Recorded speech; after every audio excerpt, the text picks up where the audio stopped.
Hello, my name is Mackenzie Montgomery, and today I'm presenting my final project on the ethical implications of inclusive education for students with disabilities. In this presentation, I'll outline the central problem, my argument, the ethical issues involved, and the interdisciplinary connections that shape my research.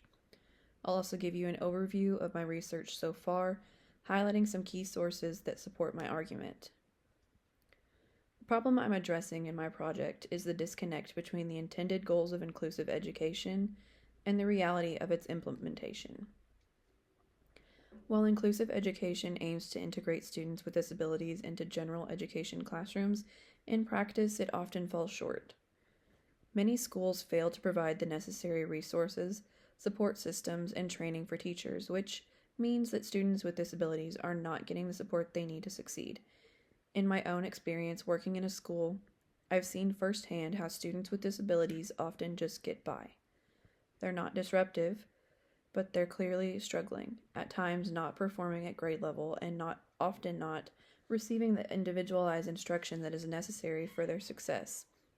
This isn't a failure of teachers, it's a systematic problem.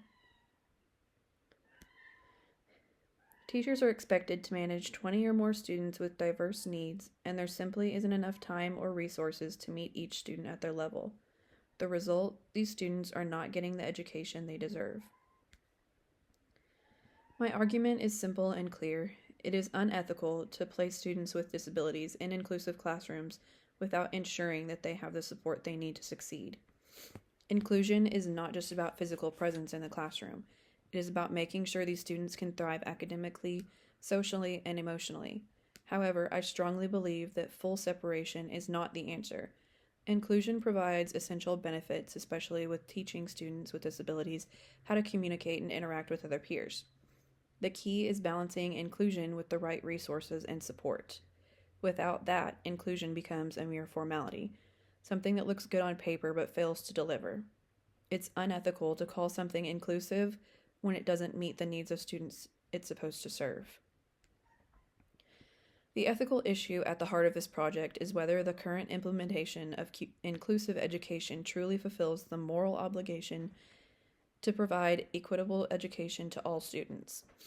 Inclusion is meant to ensure equality, but when it's done without sufficient support, it becomes unethical. If we are truly committed to inclusivity, we must ask ourselves whether we are meeting the needs of the most vulnerable students. The ethical question is clear. Can we justify the current state of our inclusion when it falls short of providing the necessary support for students with disabilities? This project draws on two critical disciplines, education and ethics.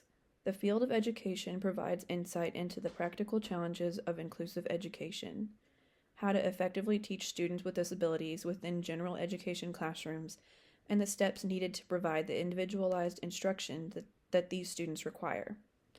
On the other hand, ethics offers a framework for evaluating whether the current state of inclusive education fulfills the moral obligations of educators and schools.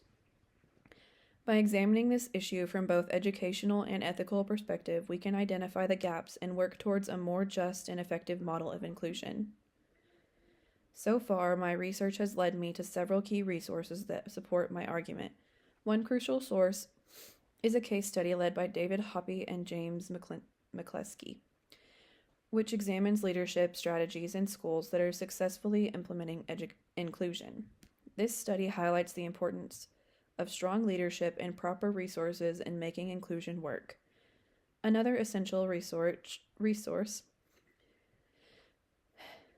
essential source is an article by Jennifer Kurth and Anne Mastergeorge, which focuses on how educational settings impact the services provided to students with autism.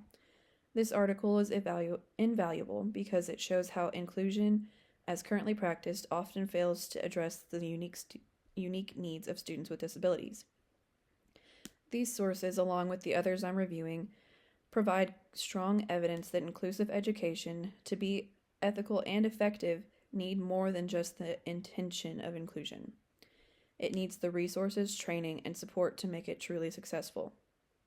In conclusion, my final project argues that the current implementation of Inclusive education fails to meet the ethical standards required to serve students with disabilities. While inclusion has the potential to be an invaluable practice, without proper support, it is ineffective and unethical. My goal is to provide a fresh perspective on how inclusion can be improved to ensure that all students, regardless of their abilities, are given the education they truly deserve. Thank you for your time, and I look forward to your feedback.